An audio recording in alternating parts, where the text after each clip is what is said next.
What's up, guys? I want to welcome you to another episode of Street Theology. It's your boy, Pastor Adrian.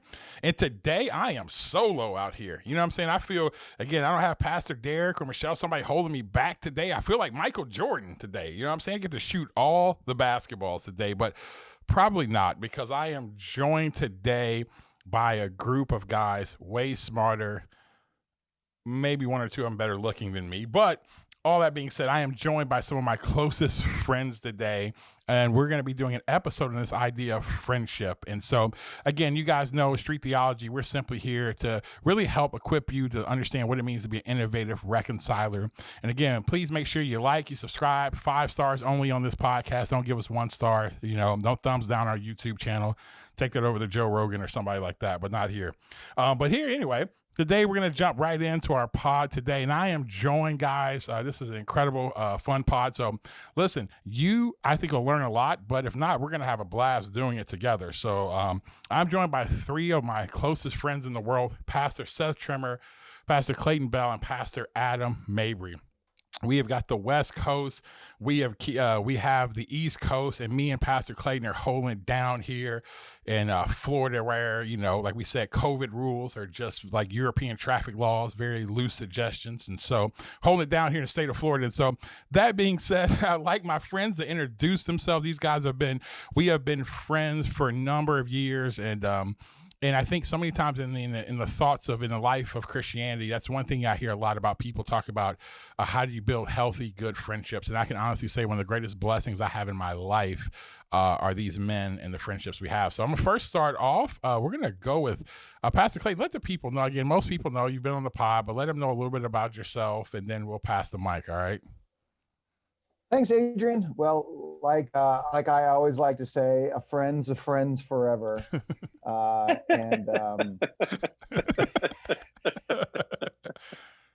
wrote that, I penned that line years ago when I was trying to find my place in this world.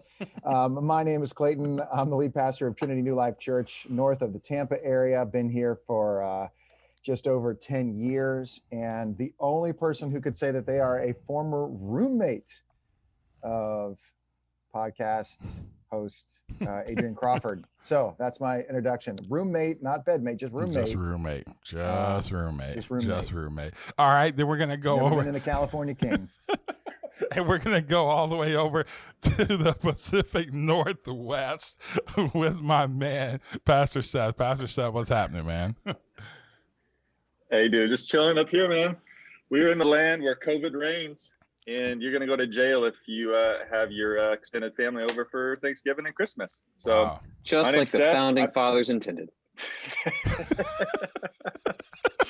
Wasn't people like, there's nothing like that? Nothing says like celebrating Thanksgiving, like having a bunch of people over and then passing off a disease that's going to kill most of them. Like people are like, we're actually truly celebrating Thanksgiving the way that it was.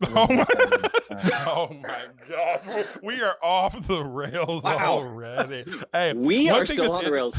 Clayton hasn't even entered the railway station. Clayton is running maniacally beside the rails, shouting things.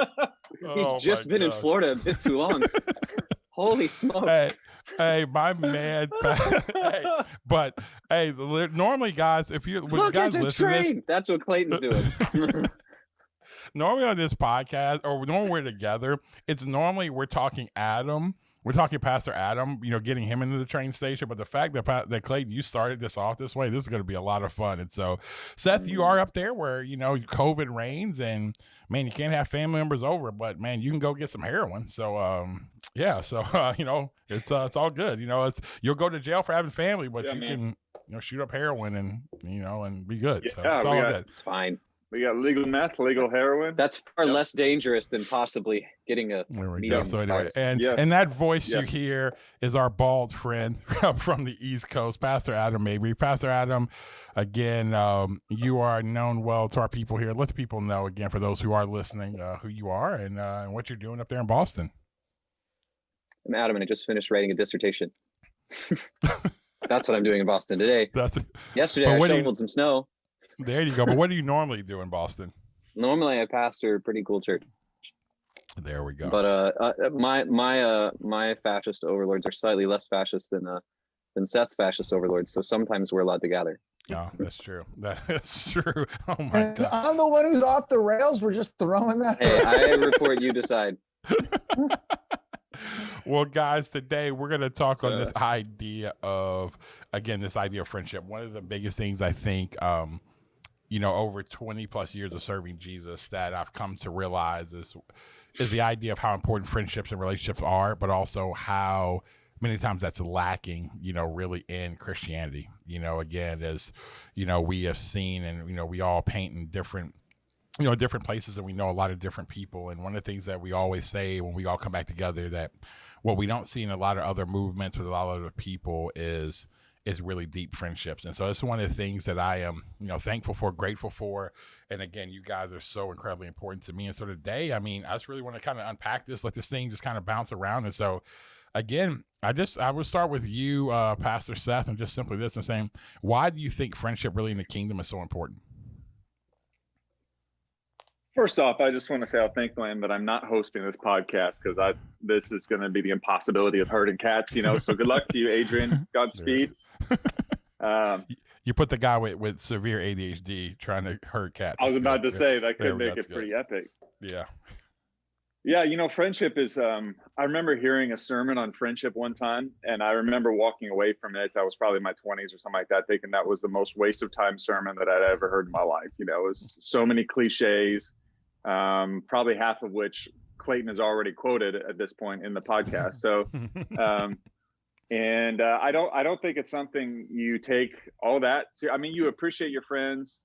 You kind of like, your friends matter significantly to you when you're in your teens and so forth and heading into your 20s. But I think why friendship is so important is I think every study that I've ever seen shows that by the time, especially men, hit about age 40, they essentially don't have any friends anymore.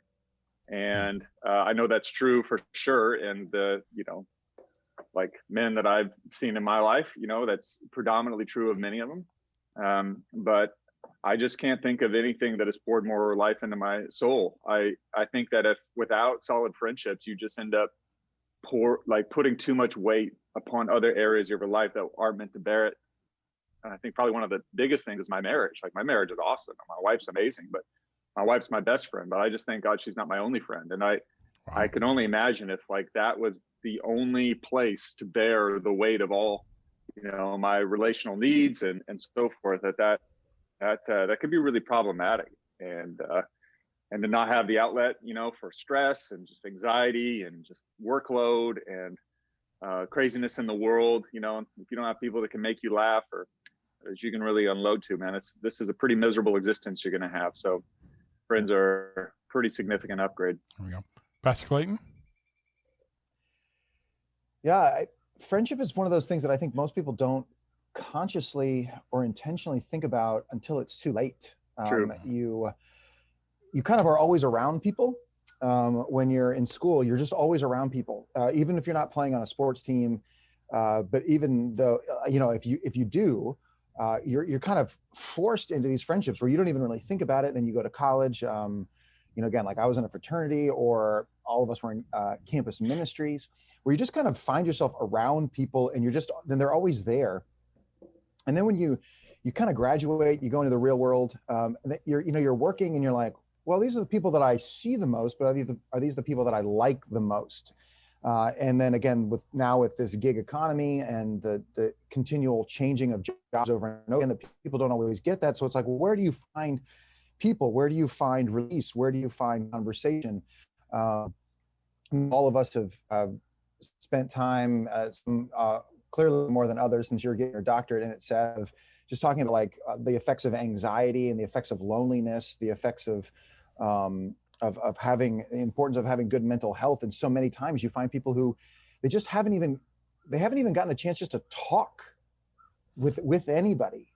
And so being able to have those kind of things where you can almost do that preventatively in your life, it not only allows you kind of to de-stress, but then can actually, like Seth said, it just brings life, it brings laughter, it brings hope, it brings fun, and it kind of helps to recalibrate you and go like, oh, things aren't always as bad. And sometimes you go, oh, things aren't always as bad because, oh man, I just got off the phone with Adrian and I feel much better about myself. Or Seth gets off the phone with me and he's like, oh man, thank goodness we're not in Florida, or I'm not pastoring that church. Like there can always be this way where you get you just get better perspective, and there's just an untold amount of advantages that you have when you actually can have friendship, when there's a relationship beyond networking, and when there's a relationship beyond exchange of skill and like insights, that just becomes about enjoying the person.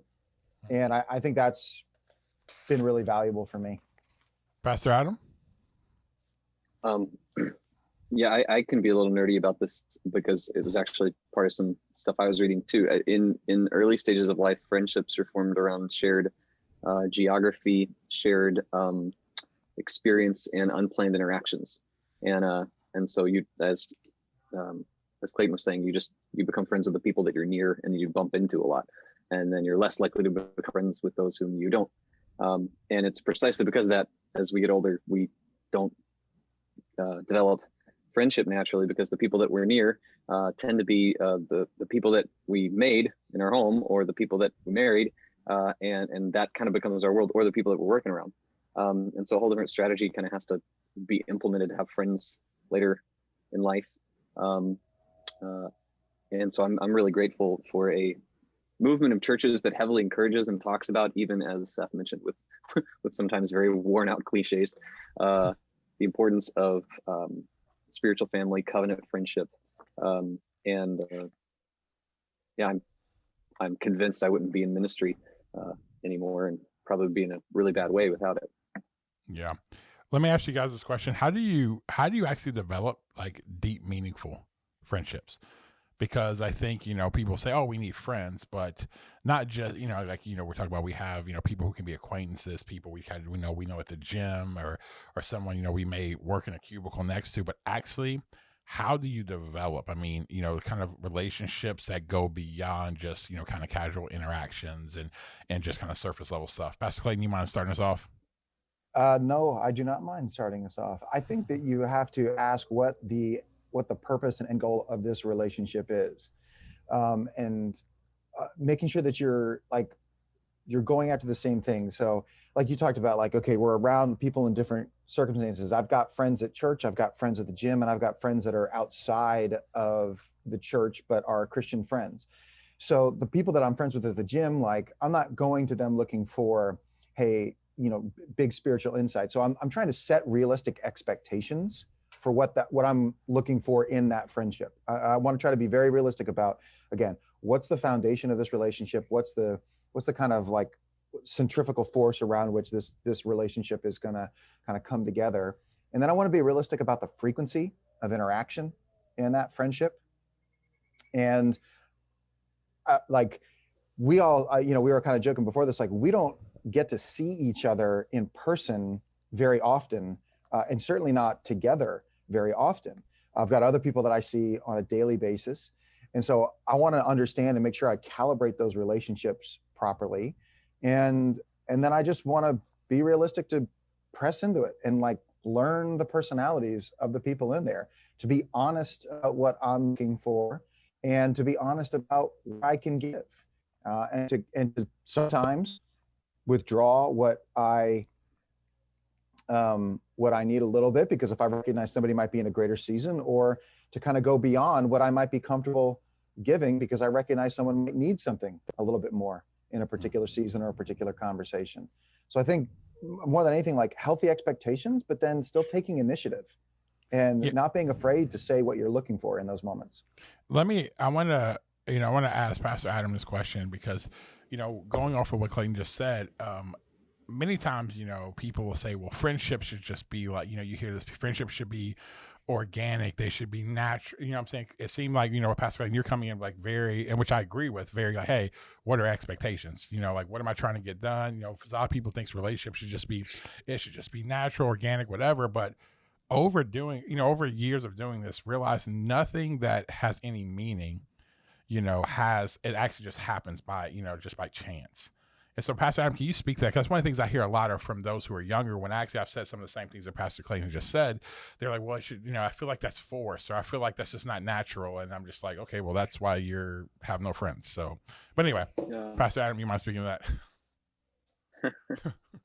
Might tell someone who says that it feels forced to plan your expectations for interactions to avoid marriage at all costs. Yeah.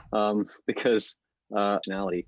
And while I feel like I don't, it's not like I sat down and planned to meet any of you guys or planned to like any of you men, but at some point there was like, oh yeah, I think I need to be intentional about relating to you guys, right? And so it's actually a meeting of those two things, it seems to me.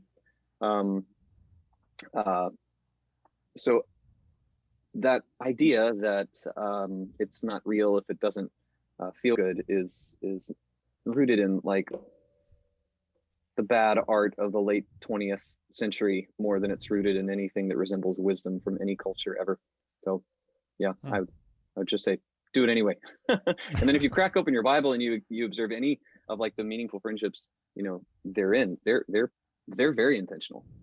Yeah. Pastor Seth, one of the things that happens a lot when you're just dealing with, with human beings in general, there's going to be conflict. And especially when you start going beyond surface level, there is going to be moments where, your will and someone else's wills cross. You guys have disagreements. There are going to be things in deep meaning relationships you may have to call out in a friend. How do you actually handle and deal with like healthy conflict when it actually comes to friendships? Well, I don't know if the rules change significantly, in all the other different categories of life. I think that, a true friend is obviously probably someone you're more likely going to be comfortable to have that conflict with, like that would be the hope anyway. I think if you're in a relationship where you are afraid to have the conflict or to say a hard truth, then like you probably need to step back and take a better stock of just how meaningful that relationship or healthy that relationship even is in the first place.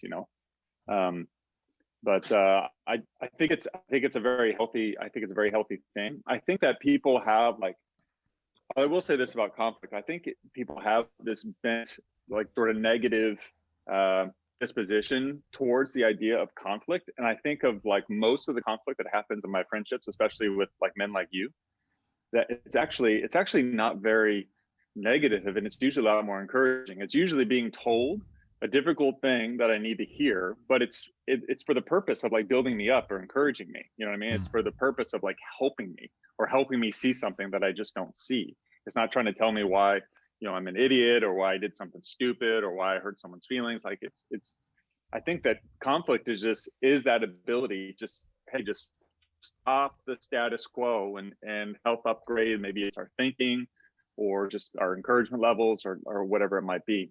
So, and I think that's just a regular part of friendships.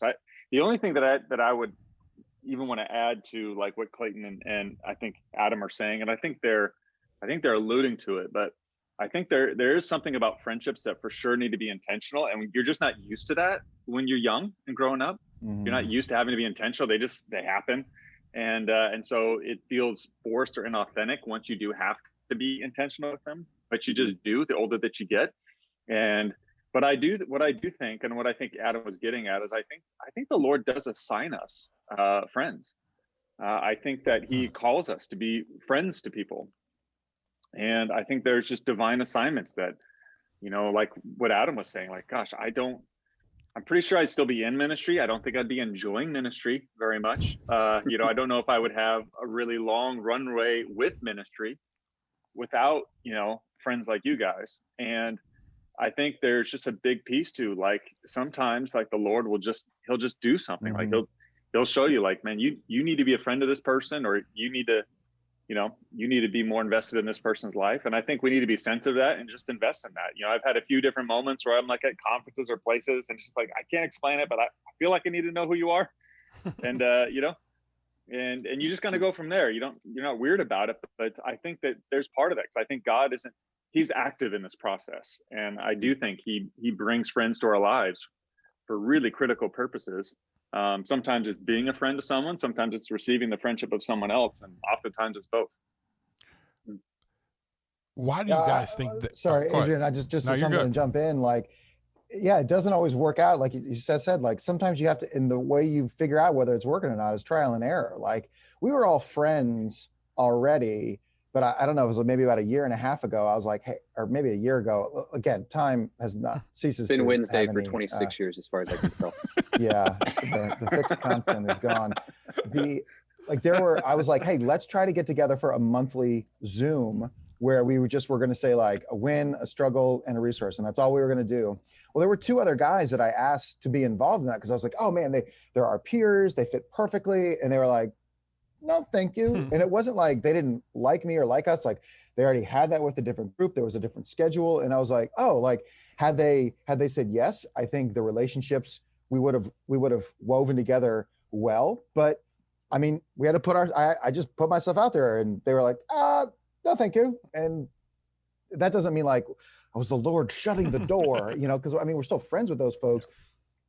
The amount of friendship and the season of that friendship can come and go. And I don't know if we're going to talk about this, Adrian, or anything, but I think you have week friends. I think you have month friends. I think you have year friends. I think you have and these are the people I'm interacting with all the time, or like in my relationship, I talk with this person maybe every other couple months, but that's the calibration of where that relationship is. And I'm not disappointed with that.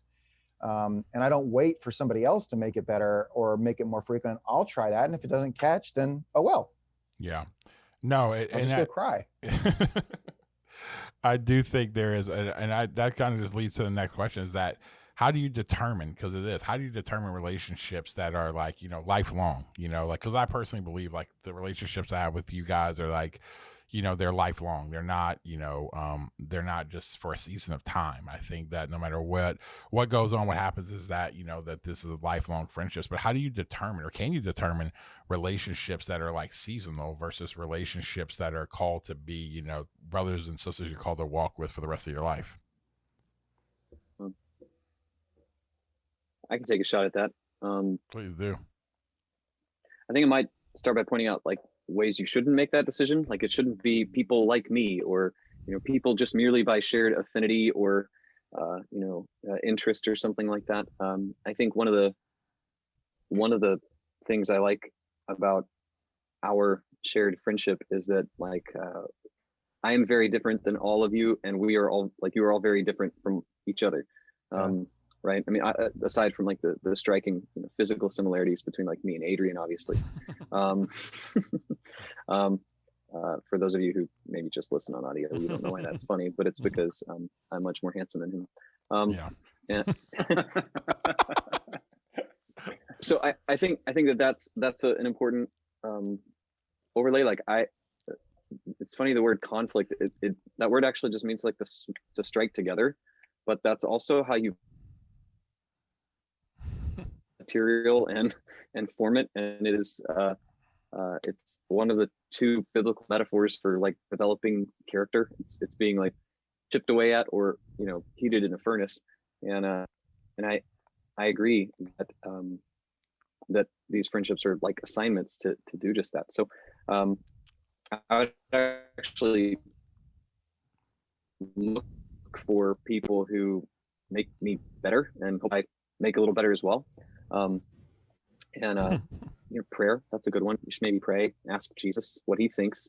And then there's also just like trust in the sovereignty of God. I mean, like what Clayton was saying, I sent out an email and the people that can make it were the people that made it. And, I guess you could go, well, in a different situation, would it have been different? It's like, maybe, probably, I don't know, but this is the one we're in, and it's pretty cool, and God's God and is pretty good at running history. So, I think trusting in that stuff is important. Yep. Mm-hmm. Seth, want to take a stab at that one? Yeah, I don't know if there is a real science to that. Like you just keep walking with folks, and some drift, and some stay there and stay pretty anchored. Like I think that there's I think for sure that there's friendships that kind of come weave in and out into your life and more intensely, maybe different times or seasons. But I think there's some that kind of are those long-term assignments that God gives you that like you just need to be obedient like to that, like, and to reach out, stay connected, and And I think even just the small things can do that. Like, I don't think it has to be grand gestures, of flying to, rendezvousing in exotic locations around the world, like, I think it can be that simple phone call, voicemail, text message, things like each other's world connected. But yeah, I think you put a lot of pressure. I think some people now that can get really awkward with it, you put a lot of pressure on, like, I need a lifelong friend, or like like, champ, no, you're gonna kill it, from the jump. That's just really awkward. Like, just be a good friend, see where it goes. I think. Will you be my friend forever? Yeah, if you're asking someone to be your friend forever, like, how do I develop a lifelong friendship? I filled with my tears and blood. Yeah, that's nothing strange. Do not ask them to be your lifelong friend forever. That's step number one. Or not, just don't ask them to be your friend. I don't think that that's just not a good look either. Like, no, just try to start be being their a good friend to friend. them. Just start caring about them, asking them questions, and, like, if it's reciprocated, like, off you go. Yeah, you don't need to send them that gift from old school where it's like, "Did we just become best friends?" Yup. Like, you don't need to, Name your favorite dinosaur. Send that back before you. I got a new best friend today, Mom. Like, you don't need to do that. It's okay. Yeah, I tell you what, I tell people all the time. I'm like, they always say, we need to, they talk about how good of a friend they are and whatever, but they have no friends. I'm like, no, if you have no, like, if there's not one person, I'm like, yeah, you probably suck as a friend then. You know what I'm saying? If you don't have, like, one person, and I think so many times it's like people they overdo it. And I want to ask you a question. How do you actually, because for us, we're all different. Adam, you had talked about this. We're all so different, but, like, how do you actually make room? Because, you guys all have to make room for me, which means, like, probably, like, once every I had a lot of room. You're very tall. I am a lot of room, like, once every 6 weeks, Hours. I'm going to call you on Monday and, and just what. If you include I'm so glad that you're aware of this. It's 6 minutes. Like, yeah. 6 minutes. Seth went with 6 minutes. I said hours. For emojis, like, if you count emojis as part of the communication exchange, then yes. There we go. And so all of a sudden I come, like, and you guys know I'm going to call you every 6 weeks on a Monday, and it's like, I can't stand anything or anyone, and I just want to, and just be done with everything. That kind of happens. And Clayton wants me to, like, instead of me just, Clayton's gotten better over the years. Normally Clayton just wants me to email him. I'm thinking about, ending all, like, just send me that in a 4-point bullet email. You know what I'm saying? And, like, Seth's gonna listen to me and then talk to me how my anxiety's pushing everything. And Adam's gonna quote somebody, some theologian I've never heard of, and use words I have to look as he's talking to me. I'm gonna have to look it up on the dictionary. And so, we all have our things. How do we actually make room for your friends? Because it's easy to say, like, hey, get around people who are different. But when people are different, there's going to be things about them that can rub you the wrong way. So how do you actually do that? Well, that's the difference between mentoring, leadership, coaching, friendship, and being a coach to somebody, right? Is that back and forth? Because if you're only looking for somebody to be your friend, and you're going, they will come to me or they will pour into me, and that's what our friendship looks like. That's not a friend. That's a mentor or a coach. That's somebody who's leading you. And if you're only pouring out to that person, then you're the one who's coaching or leading or mentoring them, and you've got to have somebody who can do that. And you do have to kind of come to a place going, what does this person need from me? Not just what do I need from them. And you're right. I mean, there are times where it's like, okay, like, I know it's been, like, this long, like, I've got to make, like, I'm going to talk to Adrian, like, let me make sure I call this, or, okay, let me get a chance to be able to call this person or text or send those kind of things. And actually, if you want to be, like you said, that good friend, you have to think, what does this person need from me? Not what do I simply want to give to this person? And I've tried to think through that. That's not my natural tendency. I think for some people it is. It's not mine. And so I've tried to be very intentional of thinking through those things. Like, I'm never going to answer your call on Sunday, Adrian, because it's the most emotionally exhausting day ever. And you're like, hey, how'd it go? What's going on? And I'm like, leave me alone. But Monday, maybe we can talk, like, Adam, I'm going to be prepared to hear his car door open 19 times whenever we're on the phone together. Hold on just a second. No, 2 fries. 2 fries. I asked for 2 fries and the shit. Okay, thank you. I was just eat a getting lot of lunch. French My kids. fries. And then Seth, I'm going to make sure that I don't send a text message to before 10 p.m. Eastern Standard Time, because he lives in freaking Oregon. And I'm just always sensitive to people who may or may not have their D&D set overnight. So and I'm going to think about sending Seth a little bit of money so he can get better internet wherever he is, and he doesn't have to keep freezing on us during this conversation. So. Oh, no, man. Yeah, apparently your internet got locked down too. That's neat. Yeah, it's super fun. COVID travels over high-speed data connections. It does. Not 4Gs of them. Very dangerous. That 5th G. Very, very dangerous.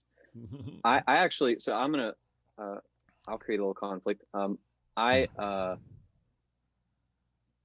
I'm actually pretty bad at relationships as a built-in, like whenever people describe their inner experience of relationships, I'm always like, oh, nope, that's not how it works for me. So like, for me, it's like, I arrive at being a better friend much the way I arrive at anything, by studying it. And like planning it and scheduling it and creating reminders and putting it in my calendar in Asana. And like you guys are over here, I'm in my office right now. I mean, you're over here on my whiteboard, and you and your spouse and your kids are written down here. And so like I have to be super, super intentional, because otherwise I just won't remember. And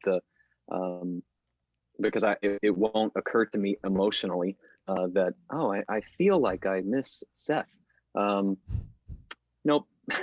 Although I will, like I'll notice his deficiency in my life. So I actually have to be super intentional about, I mean, down to like the very brass tacks of like put it in the calendar sort of stuff. Yeah.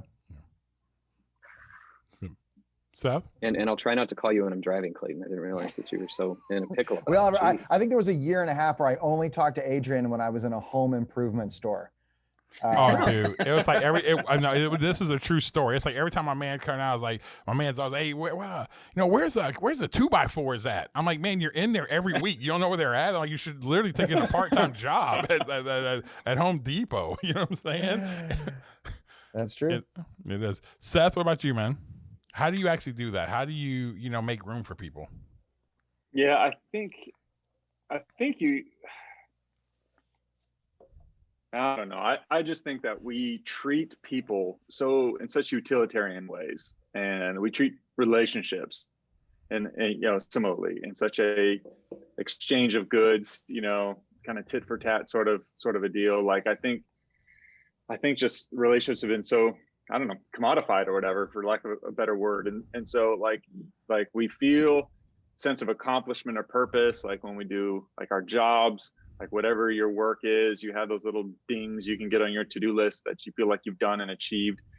But, giving up 45 minutes, in the middle of your day, for a friend, and feel like it's being unproductive, that it's not maximizing, your life or your calling, or you don't always give that same dopamine hit of accomplishment. Feels like sometimes I always had that thought in the back of my head, like, do I really give up, 40 minutes to an hour, right here in a prime productive moment? And I think there's just a good check that we need to have in our spirits, that relationships really do matter. Friendships really do matter. That I think part of life is the building and growing and nurturing of friendships and relationships. And in some cases, they matter more than the thing we're actually accomplishing or achieving. It's actually more important in the kingdom of God. So, that's not a license to, obviously, I'm speaking in the context of like probably us four, like it's not a license just to be talking on the phone to your friends all day or texting with your friends all day and not do your job. But I think of those that are very task oriented, very productive minded. Like you have to shift. Like if you were to think of Jesus, like I think there was a full integration in terms of relationship building, discipleship making, kingdom advancing, like all the things that he did had all those things infused into it. I don't think you could pull apart the relational piece of it and say that, well, that didn't matter. It was just a nice little enjoyment side dish to the whole thing. Like, no, I think it actually does matter. So I think, like giving yourself permission to prioritize it. So like, take the day off, like to Sabbath, when you need rest for your body, but to take the phone call or to make the phone call and take that 30 to 60 minutes to invest in a friendship. I think it's important. Yeah, I think, I think a lot of it's, it's like Colossians 3:13, the idea of just making allowances, for each other and making allowances for each other's faults. I think in times, it's like I think it's more being spirit empowered, because again, I feel that with relationships and friendships, people are going to make mistakes.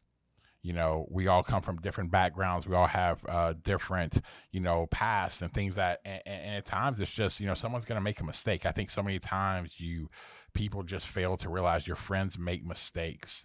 And your friends, sometimes they're not going to think about, they're going to have moments of selfishness. They're going to have moments where, like I said, on Sundays where I have the brain slip of like, why am I calling Clayton? And literally it's like on the third ring on Sundays. I'm like, why? It literally always hits me the third ring of calling Clayton. I'm like, this dude's not going to answer the phone. I don't even know why I did it. Like it's never going to, like he never does that. So normally so there's moments where I catch myself, but the idea, Clayton's not calling me just, cussing me out, you know what I'm saying? About, the idea of, oh man, quit calling me on Sundays, you moron. But like the idea that we make room, and I think it's super important to do that.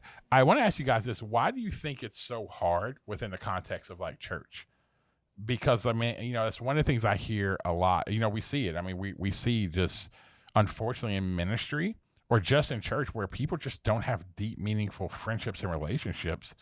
When I actually think it's one of the places you should have some of the greatest friendships and relationships. Why do you guys, again, over your years of pastoring, your years of walking as Jesus followers, why do you think it's so difficult? Well, I will say, like, this is something that we put a decent amount of time and energy into. I think one of the challenges of church is it's easy for churches to be friendly, but it's much more difficult to have genuine friendships in them. And I think on a practical level, before we start going to like, accusing people of just being bad at friendships, I think that when you're a part of a church, I think any healthy church is probably going to have a core of people that are decent, genuine friends with each other. And then as the church grows, it's kind of those core friendships. At times it can even attract people, but the problem is like people only have so much room in their life for friendships. I can't have 100 friends.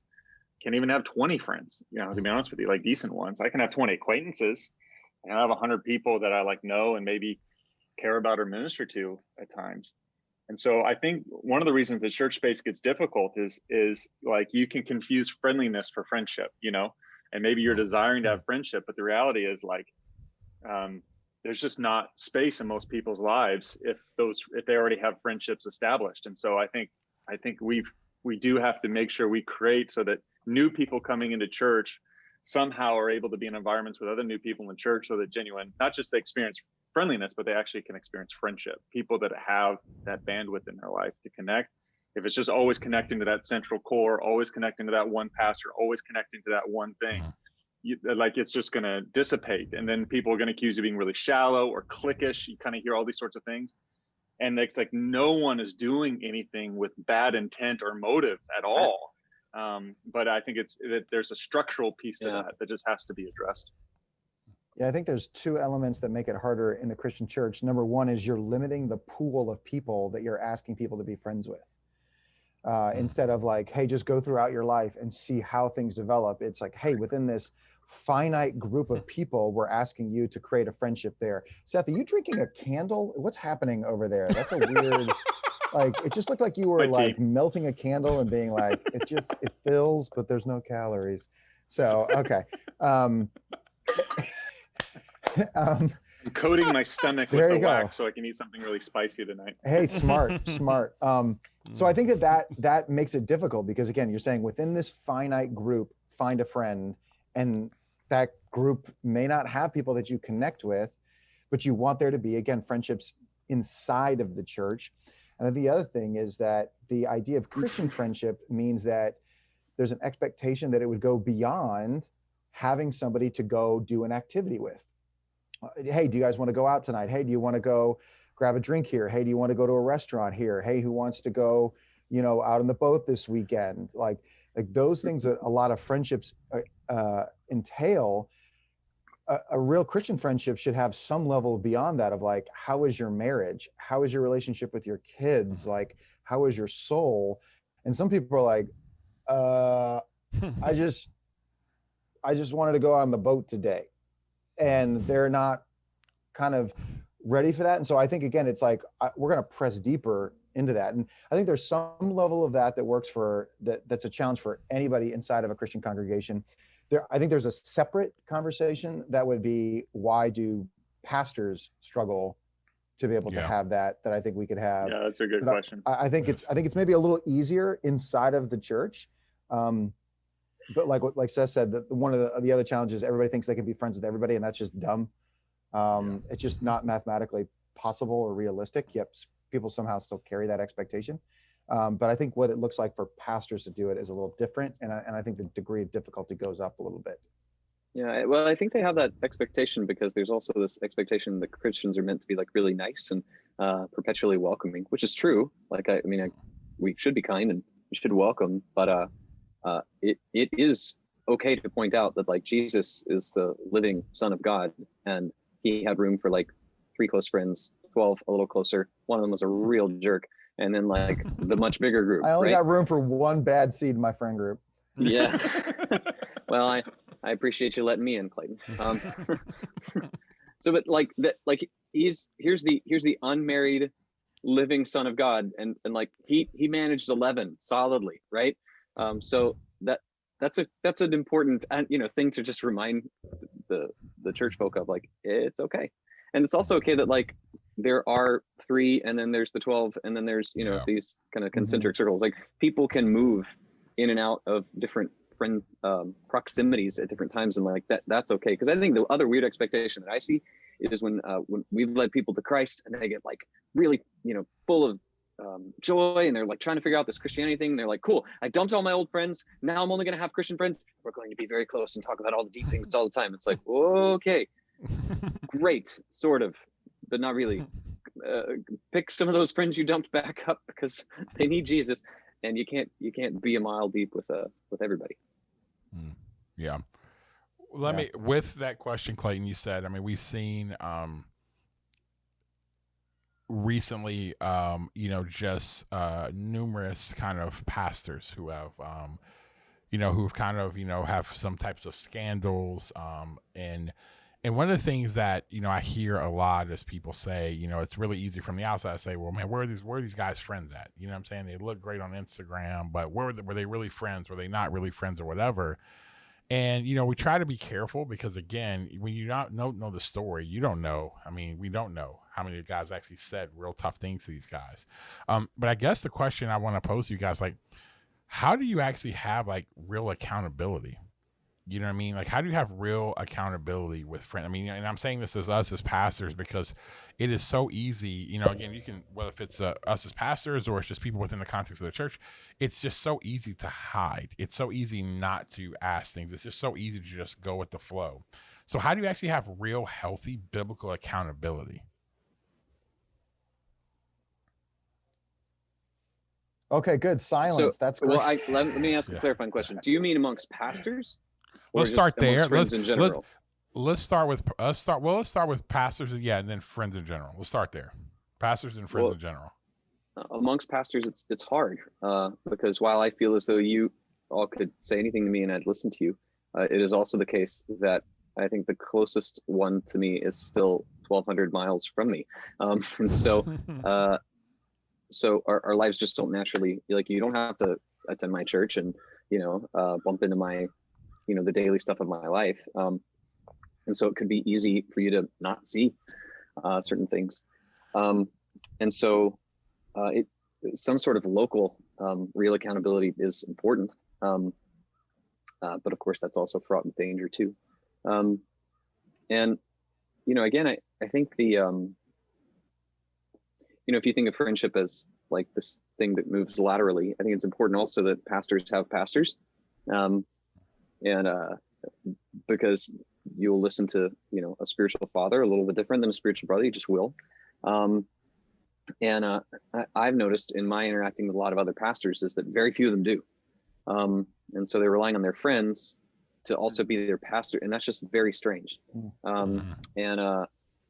And so I think like acknowledging that you need someone who really is your pastor, and that's okay. And then you need some lateral friendships is pretty important too. Yeah, I give an amen to what Adam said. It's I don't think in the corporate world it would be shocking to find that a manager is not the place of accountability and confession for the CEO or COO of the company. Yeah. And so in the same way, yes, we're all part of the church, but there's still like leadership and people that are being led. Now, again, you can find, I do believe that there are ways to find people who you can pastor and can be your friends. I'm not trying to say that that's impossible to find, but it is rare. It is very hard though. It is very hard. It's very rare. And the proliferation of tens of thousands of pastors who would tell you that it's hard show that it's not just a few people who aren't making the effort or being smart enough. And so if it's not something that you'd expect in that kind of environment, then being able to have actual peers who can see you day in and day out, that's really tough. Like exactly like Adam said, we can speak to we can how the conversations are going, we can answer questions that each other ask each other, but I don't get to see what you're like after the second service, you didn't like your message and your wife's coming up to you. I don't get to see any of that. You guys don't get to see that about me. None of you have ever seen me lead my staff meeting.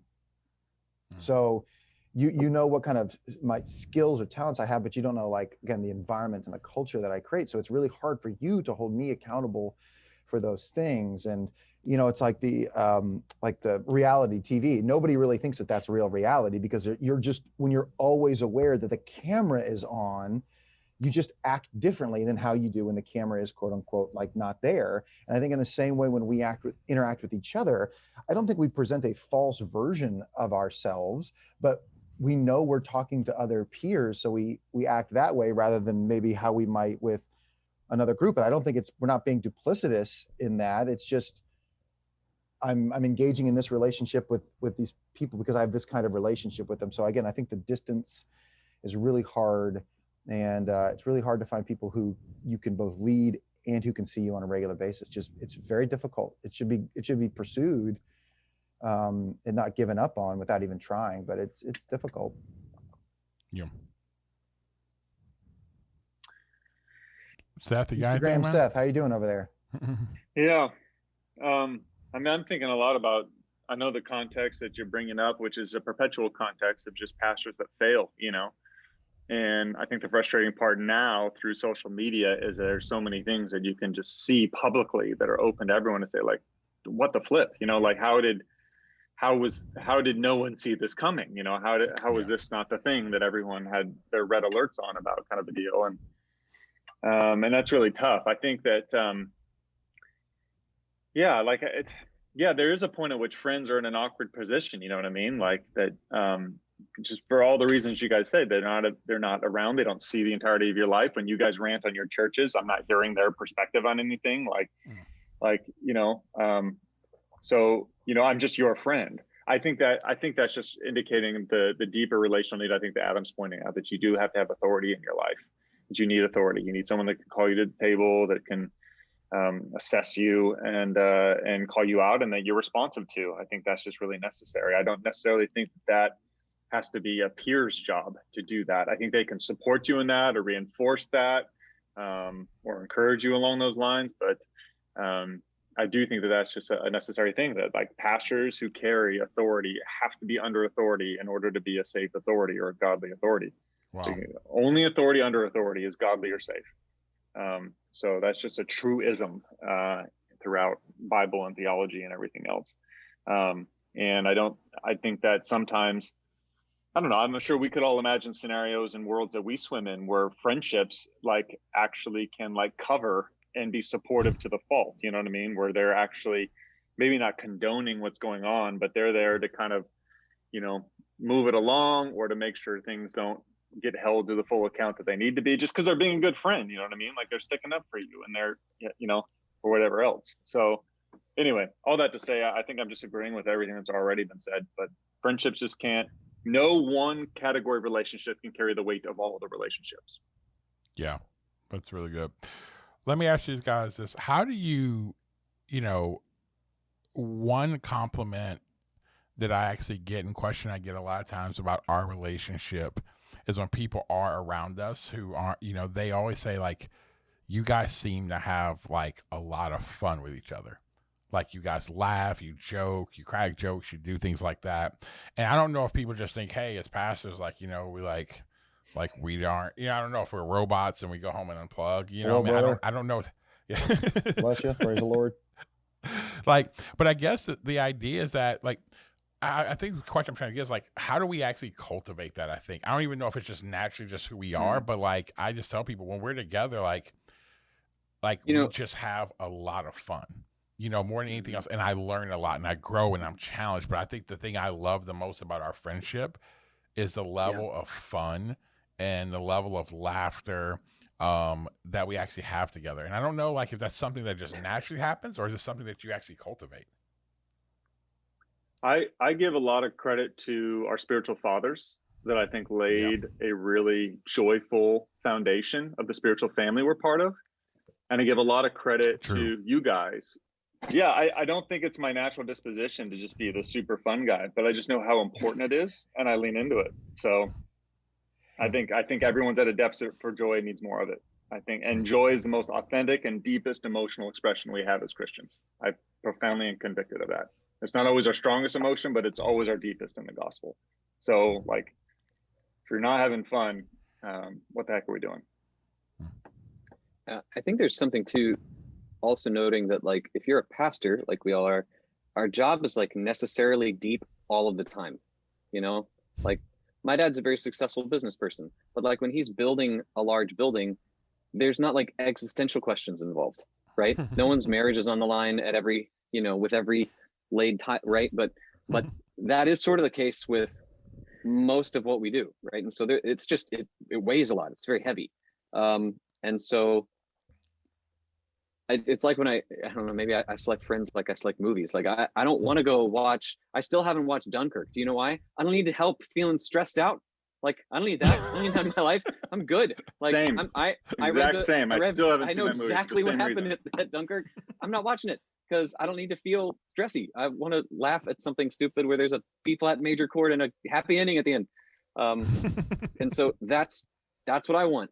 And so I think that's part of the reason why I enjoy our friendship too, because when we are together, we do have fun. So it's both intentional, but it's self-perpetuating. And I think that if we, I don't tend to gravitate toward relationships that want to only discuss the things that I have to study for school all day. Like I'm good. I've already done that. I don't want to, but I don't want to answer your 10,000 word email on a finer point of doctrine when you could ask Pastor Google a very similar question. Yeah. Sorry, I think that was a little cathartic for me. But isn't that the thing though, Adam? Google. Like, isn't that what I think what produces that is when you feel safe. When you feel safe, you can be a more, I don't know if natural is the right word, but perhaps maybe a little more free version of yourself. Because like you said, not only is so much of our job serious, and like I about a year and a half ago, 2 years ago, I stopped going into meetings where people didn't give me agendas. They're like, can we meet? And I was like, about what? And they're like, well, I'll tell you when I get there. And I was like, no, because you might. In the words of the prophet Admiral Akbar, that's a trap. It's a trap. It's a trap. Because you might be telling me that you're leaving your wife. You might be telling me that you want to give me $1 million. You might just be like, I just wanted to have the Chili's 2 for $20 lunch special with somebody, and I didn't. That was like, it could be such a broad range of emotions. And so there's always like a little bit of like, well, what are we getting into, and the weight that you carry, that when you can, and I think this applies to anybody, whether it's pastors or not, but when you can have friends who allow you to be safe, then you can just be yourself. And like, I think I'm hoping redeemed sarcastic. Sure, he's sarcastic. Yeah, it's close. But I like to to try to at least try to be witty, try to think quickly, and try to make jokes and do things. And that's not always the safest place to do that when you're in a pulpit or when you're in a meeting where somebody's asking for advice. And it's difficult at times. I think we all wrestle through that. There's a bit of, we've talked about the expectations on pastors, and it's a tough feeling where even sometimes in the best of people, they can view you as a commodity to be consumed. And when you are around people who are not doing that and you feel safe, then I think that comes out. And then I think what happens, like what Seth talked about, is it starts to steamroll a little bit. Yeah. And you start to pick up the other good, parts of each other's personality. And this kind of, this joy bomb starts to kind of, I'm going to stop that. Explode as bombs do. I just. Seth, you got anything, man? Oh, you're good. No, I think this is all great. I think, when I hear that a lot, like you mentioned, like when people watch us, or I think other kind of groups that we roll with, it's the first thing I always hear people comment about how much joy and laughter, how loud we are, when we're having fun. It's a heavy job and it's a sucky world. And like, there's just few people you can really let loose and be free with, like we can with each other. And I think when you find those people, you're thankful for it, and you better sow into that, because this is the last place I needed to get all heavy and super serious all the time. Yeah. I think, the one thing I'm really thankful for is you can be yourself. You give people, we give each other room, in that. And I think more than anything else, it's just like when we actually all get together, the thing I'm always so grateful for is that I get to see watching, again, I think, Seth is, like how funny like Seth is, what I mean? Like, when you see him, when you see him on stage or he's doing whatever, like, it's just, but when he's around, he's funny. And Adam, and, and then with Clayton, he's always, he's just that way all the time, and I really do appreciate that, of getting able to see that part, whatever.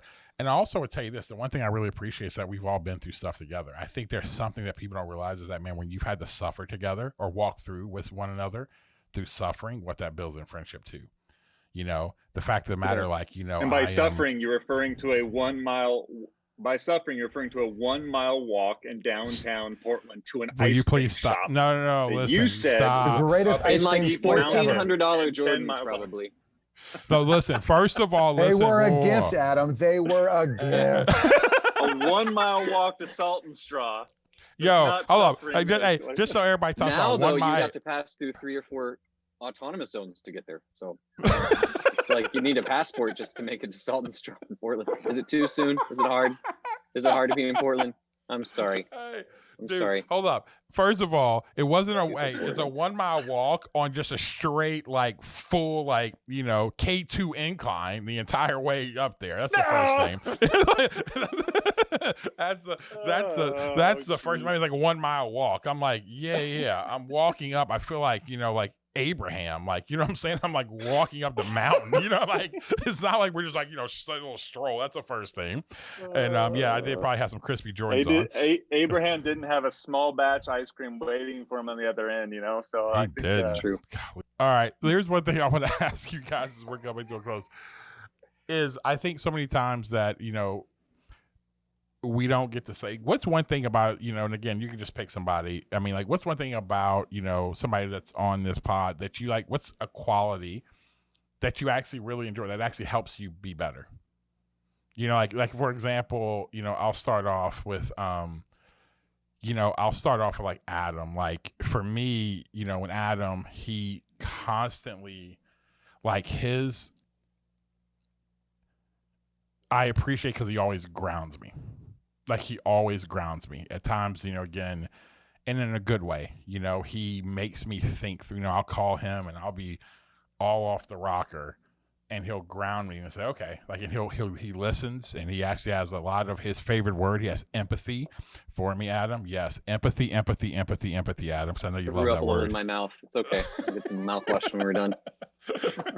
And so, but it actually has that. But then at the end of the day, he like grounds me and helps me find truth. You know, he doesn't, when there's real things that are there, he's like, no, this is real truth. And when there's not truth in what I'm feeling or whatever, he's able to help me do that. And I'm incredibly grateful for it, because I think one of the greatest gifts of Adam is his just outright, like his just commitment to truth.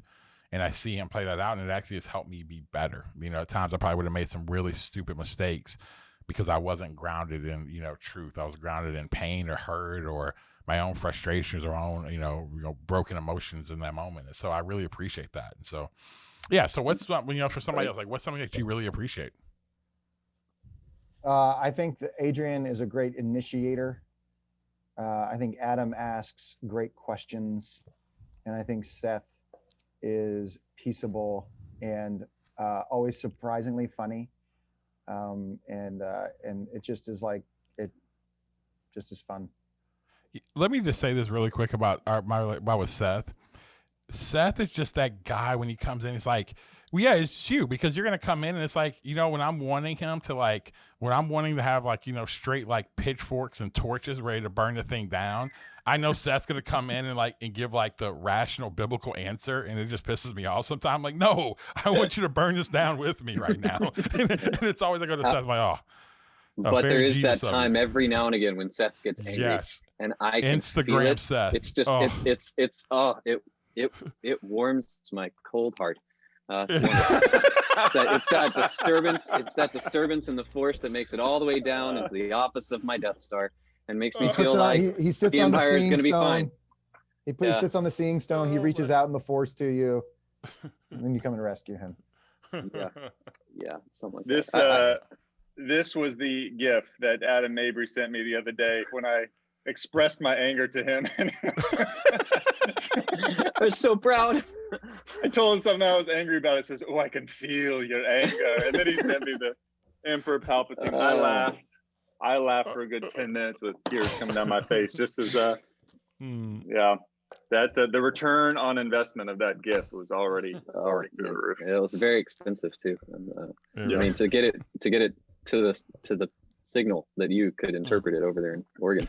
I actually can do this as well. I think Adrian inspires me. I have a very solid opinion of everything, usually based in what the internet calls facts and logic, and I have my perspective on it. And then Adrian, I'll bring a problem to Adrian, and he's like, he'll just twist he'll see it from a different angle, and I go, oh, I didn't realize that was even possible.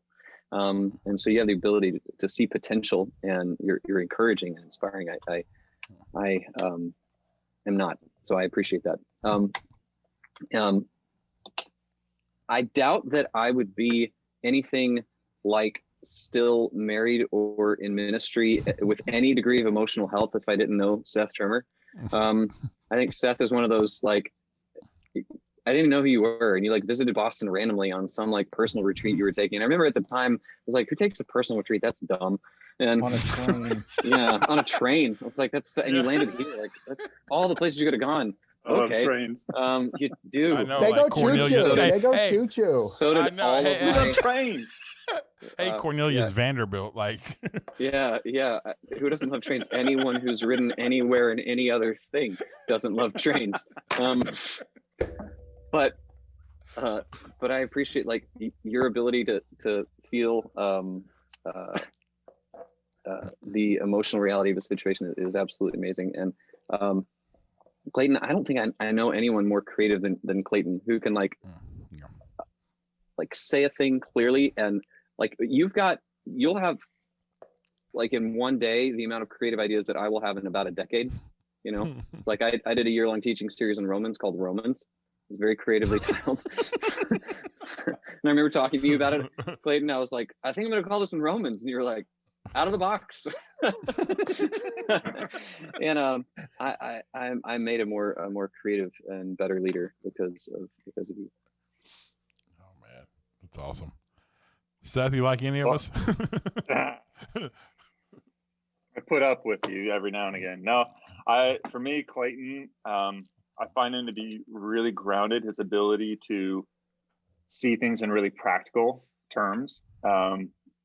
to be able to diagnose things, I think is really good. I think that sometimes you feel like there's something funky in the air. I think Clayton's the guy that can say it is. There's the source. Here's where it's coming from, and that's it's really helpful. Obviously, his humor. All three of you guys, your humor is probably my favorite, but that's really great. I think Adrian, just your passion. You know, like there's no such word as can't or impossible for you, and so like you just do stuff. You swing for the fences a lot. I find that really inspiring. And I'm just thankful I you get to be my token Black friend. So that's great too. Wow. I would like to point out that I'm the only one who hasn't done that so far, and I just feel like that should be said to the people listening here in the People's Republic. Go ahead. I don't know. Nothing screams racial diversity like Boston. Yeah. What my favorite thing about Boston is that they all think that they are the least racist city, and I'm like, you don't. Okay. Yeah. That's right. You're like, I feel like Adam, operating a history book may alleviate you of that bad idea. But carry on, Seth. You were saying something nice about Clayton, I believe. No, I think I made it over to Adrian. Good. I think Adam is ruthlessly clear. You know, and I think that is and this is what an you amazing. Like. Yeah, I do. I think I get locked in my feelings a lot. I think when I get disturbed about the emotional fields around me, I think Adam is able to maintain the levity of logic and rationality and in moments. And I feel like that is always such a good counterbalance to my soul. I think there's things I get really upset about that I really shouldn't be. And I think Adam helps me with that a whole lot.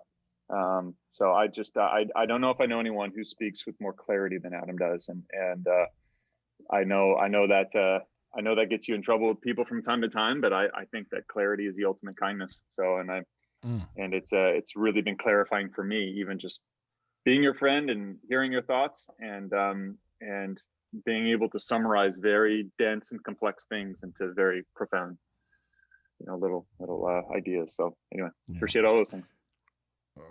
Well, guys, I appreciate it. And one of the reasons why I wanted to do that at the end is because what I wanted to be able to show, and for people to be able to, who are watching this or actually who are, and you're listening to this, is that it's important to actually share with your friends, like how they add value to your life. I mean, what I've learned in life is constantly telling you where most of the time, like life tells you, your own brokenness tells you how much you suck and all the stuff you're not good at. And sometimes it's good to hear from people who really know you, say how you actually add value. And that's one of the reasons why I wanted to do this, because at times, I mean, I treasure those moments. Like I treasure those moments when, I'm in Boston and, and I do have moments when I'm with Adam and I'm able to help, like, hey, like, just see who he is. And again, like Seth saying, he's, just so, he speaks with clarity, and at times he takes a lot of hits for it, but I love being there and actually, and actually be able to, to encourage him, but actually for him to say, man, I really appreciate that you inspire me, and on and on, and I'm better because of all of these men. But I think sometimes you got to share that. I'm gonna encourage you guys listening, like if you got friends in your life, like make sure like you are sharing how they add value. I mean, if 2020 hasn't taught us, what's taught us one thing is that how short things actually can be. And I think it's important to let people know that who are in your life and things like that. And so, well, guys, hey, I really appreciate this. And I appreciate you guys taking the time to be on here. And again, hopefully you guys who are listening, again, more than anything else, what I hope you got, I mean, there may be some practical things that you take away, but what I hope you got more than anything else is that even via a podcast or watching on YouTube is the fact of the catching this idea of like what friendship means. It doesn't mean perfection. It doesn't mean we all we have the same interests. But actually, there's just a commitment level, and that we have made a commitment to walk in this no matter what it looks like. And so I really appreciate you guys taking the time, and I'm always investing into our engaged family here. Thanks for having us. Sweet. All right, guys, until next time, we'll be back with you soon on Street Theology.